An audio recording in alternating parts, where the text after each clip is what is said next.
তিনজন ম্যানেজার সাহেব আছেন, তিনজনকে এই তিন ভাগে ভাগ করে খাওয়াই। অপরাধ করার কারণে তো আল্লাহ আমাকে এই শাস্তির আপনার কাছে সম্মুখীন করছে।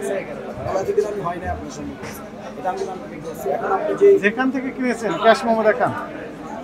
এটা আপনাকে বললাম স্যার, আমি তো বাজারটা করি না, যে বাজারটা নিয়ে আসে ওই নিয়ে আসছিল। মনে কোথায় বললাম যে সে তো স্যার ঈদের ছুটিতে গেছে। ঈদের ছুটিতে গেছে। আমাদের একটা বাস খোলা ছিল স্যার, ওই জন্য সে পরে গেছে। আপনার সঙ্গে ঈদের ছুটি করার পরে এক সপ্তাহ পরে সে গেছে। কোথা থেকে কিনেন এগুলো? সে আমাদের যে টুকটাক বাজার করে। কোথা থেকে বাজার করে?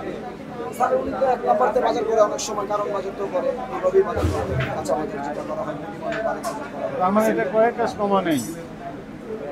এখন আপনারা তিনজন ম্যানেজার সাহেব আছেন, তিনজনকে এই তিন ভাগে ভাগ করে খাওয়াই। আপনি বললেন সরি বললেন, আর করবেন না? জি স্যার, আমি তো অবশ্যই স্যার, আমি তো আপনার ফ্রেন্ড, আমি তো সারাক্ষণ আপনার ফলো করি স্যার। এখন এই যে কাস্টমারদের যে দাবি সেটি পূরণ হলো না, ওনাদের যে দাবি যে অপরাধটা করেছেন তাদের সাথে, সেটি প্রতিকার আমরা দিতে পারলাম না। আমরা যেটি হাতে নাতে ধরলাম সেটির ক্ষেত্রে আমরা হয়তো শাস্তি আরোপ করলাম, ঠিক আছে, কিন্তু যাদের সাথে অপরাধ করেছেন তারা আপনাকে কিয়ামত পর্যন্ত ধরে রাখবে।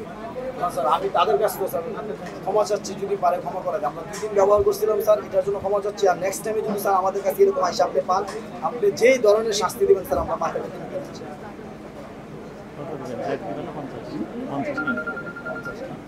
যেহেতু মাপ চাচ্ছে আমি তো স্যার আপনার বললাম স্যার, আপনার ভিডিও আমি শুরু থেকে ভিডিও দেখে তো লাভ হয়নি, বরং ভিডিও দেখার পরও আপনি দিয়েছেন।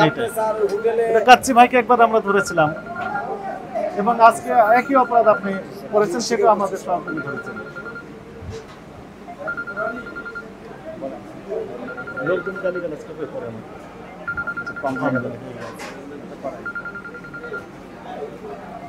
জীবন মরণ ইস্যু এটা। কথা বলছেন এই রং খেলে কি হতে পারে, কি রোগ হতে পারে আপনি বলেন তো?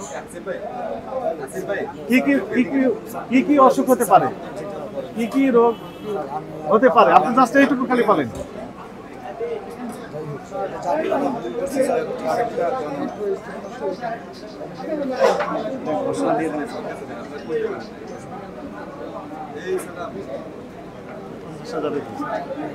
দেখেন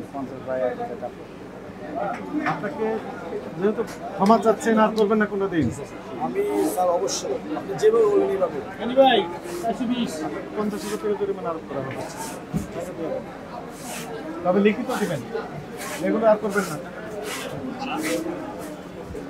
ওই রঙগুলো কোথায়? রঙের ডিব্বাটা দেন।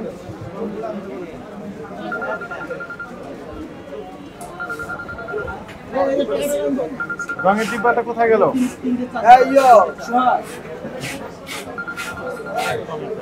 ডিব্বাটা কোথায় সোহাগ?